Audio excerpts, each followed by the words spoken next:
This free step-by-step video comes to you directly from Haynes. You can complete more than 200 jobs on this vehicle when you purchase the complete Haynes online manual at haynes.com. Warning: note that the dust created by wear of the pads may contain asbestos, which is a health hazard. Never blow it out with compressed air and don't inhale any of it. An approved filtering mask should be worn when working on the brakes. Do not use petrol or petroleum-based solvents to clean brake parts. Use brake cleaner or methylated spirit only. Renew both sets of rear brake shoes at the same time.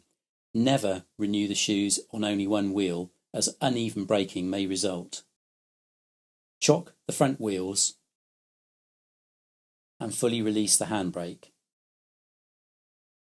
Loosen the relevant rear wheel bolts. Then jack up the rear of the car and support it on axle stands.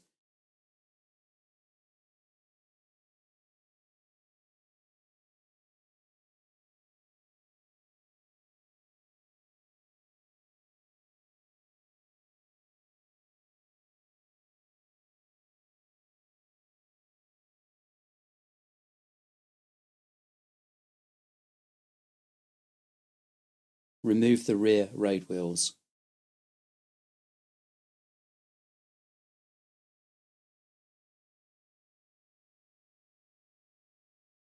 If the original drum is to be refitted, mark the relationship between the drum and the hub.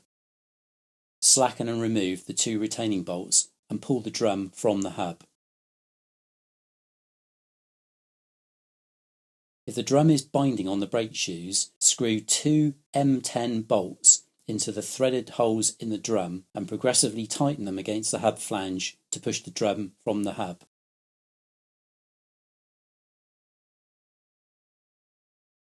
Working carefully and taking the necessary precautions, remove all traces of brake dust from the brake drum, backplate and shoes. Measure the thickness of the friction material on each brake shoe at several points. If either shoe is worn at any point to the specified minimum thickness or less, all four shoes must be renewed as a set. The shoes should also be renewed if any are fouled with hydraulic fluid, oil or grease. There is no satisfactory way of degreasing friction material once contaminated. Note the position of each shoe and the location of the return springs and self-adjuster mechanism to aid refitting later. Depress the leading brake shoe hold-down spring clip and slide the clip out from under the pin head while holding the pin from the rear. Remove the pin from the rear of the back plate. Pull out the leading shoe a little and detach the lower return spring. Remove the hold-down spring clip and pin from the trailing brake shoe. Pull the top of the leading shoe from the cylinder piston, then pivot the shoe upwards.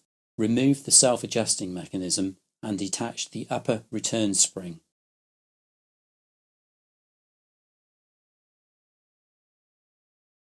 Withdraw the shoe from the back plate. Slide the handbrake cable end out of the lever on the trailing shoe. Remove the trailing brake shoe. Retain the wheel cylinder pistons in the wheel cylinder using a cable tie or a strong elastic band. Do not depress the brake pedal until the brakes are reassembled. Peel back the rubber protective caps and check the wheel cylinder for fluid leaks or other damage. Check that both cylinder pistons are free to move easily. Prior to installation, clean the back plate and apply a thin smear of high temperature brake grease or anti-seize compound to all those surfaces of the backplate which will bear on the shoes, particularly the wheel cylinder pistons and lower pivot point. Do not allow a lubricant to foul the friction material. Connect the handbrake cable to the lever on the trailing brake shoe. Locate the trailing shoe on the backplate and secure in position with a pin and hold down spring clip.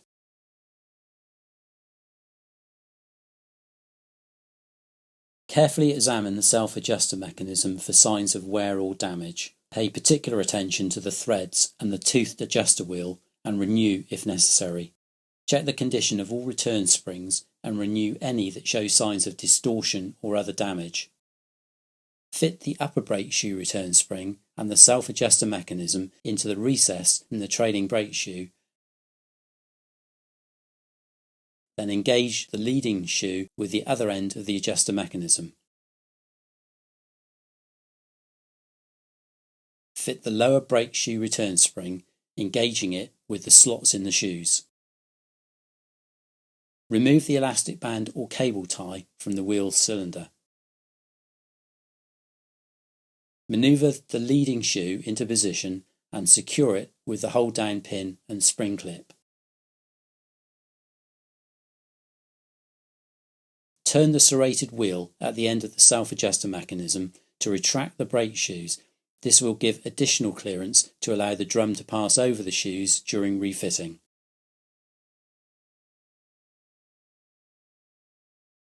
If the original drum is being refitted, align the marks made on the drum and hub before removal and then fit the drum over the hub.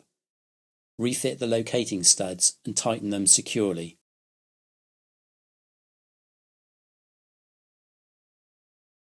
Repeat the above procedure on the remaining rear brake. Apply the brake pedal and handbrake lever several times to settle the self-adjusting mechanism. With both rear road wheels unfitted and the rear of the car still raised, turn the wheels by hand to check that the brake shoes are not binding. On completion, check the brake hydraulic fluid level in the master cylinder reservoir. Refit the rear road wheels.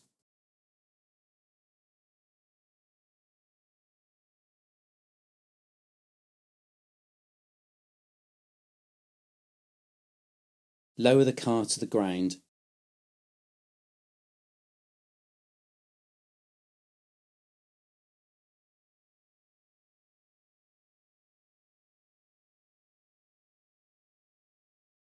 Tighten the road wheel bolts to 120 Newton meters.